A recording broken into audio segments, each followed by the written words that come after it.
Hey, I'm Kaszanas and I'm joined by Ocelote, the manager, founder of G2 and a player of SK before. Yes. So I have a couple of questions for you. So let's start with the history because you're back in Spodek Arena. You've played here, and what is that for you? Because you had so much emotions on this arena with the crowd that is here. So just tell me about that.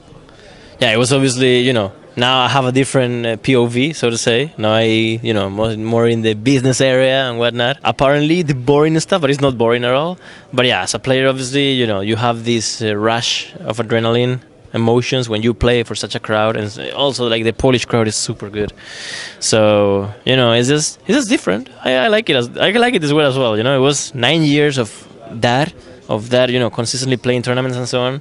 At some point, you wanna calm down and breathe and play a different kind of game. Yeah, okay, so I remember you when you streamed, I think on owned TV or different streaming service back in the days, and I've watched you, and I think that you've always played well and you delivered those emotions up. So you saying that Spodek is nice and the people are here, people here are good, it's really nice for me because I'm from Poland also. And about the history, because you had so much playing, so much training. So tell me about your training. Maybe you have some tips for the players that want to become some esports players, because at this point there is a lot of teams that are trying to get on the top, and you are the owner of one. So tell me, is there anything mentally or maybe physically to do to be better at playing games? Is it possible? It's a combination of things. First and foremost, you need to have a certain skill set.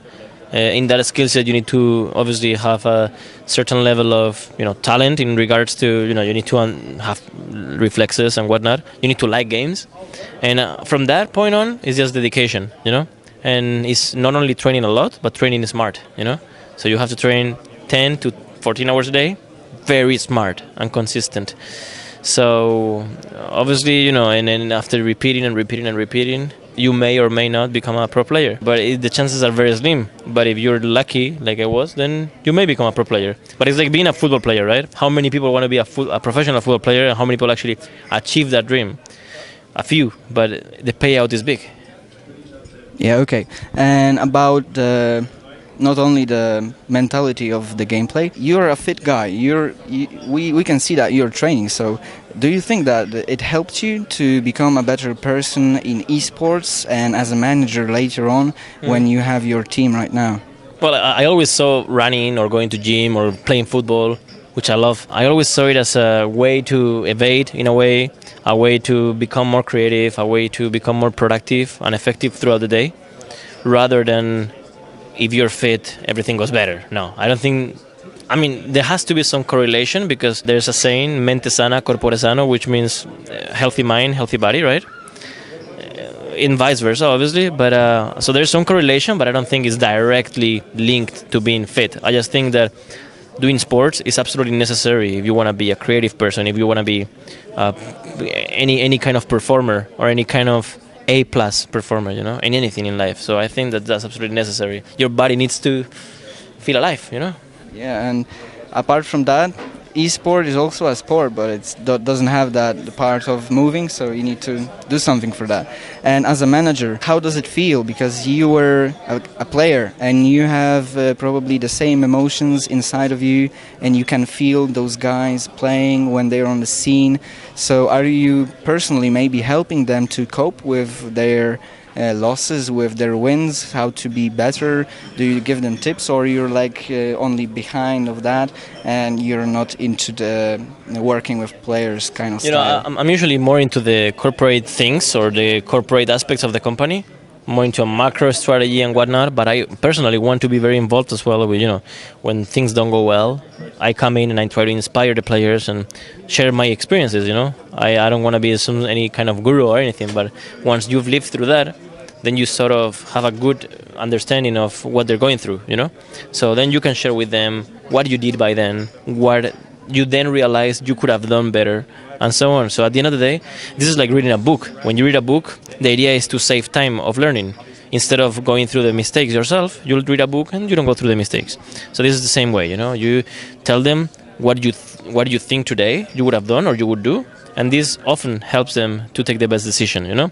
So after a loss, after a loss streak, there is a good chance that they go on tilt. But then what you do if you go on tilt, then sharing those experiences and being specific. So I remember this time I lost whatever during a whole week of scrims. I played very bad during the scrim. Well, it's just you just explain them, what you did, and it's a process that they very much appreciate. I don't do it all the time. I do it only every now and then when I see that there's no other option, because I like to, the coach and the manager, they have to do their job and they're there because of that, right? But usually when I jump in is to share my experience. That's it.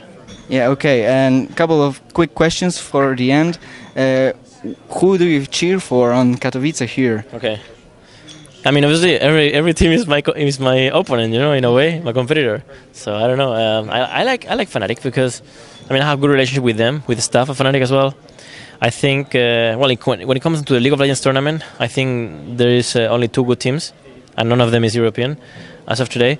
In here at least. But it's because, the invitation process was done differently, and it's completely understandable, right? They invited the previous winner of the IEM and another one of their choice, which only makes sense, right? In CSGO, very good teams are here, and I don't know they're playing actually Fnatic and Luminosity right now. I think Fnatic should win, and I'd be happy that they do. Yeah, Fnatic is a cool organization. Yeah.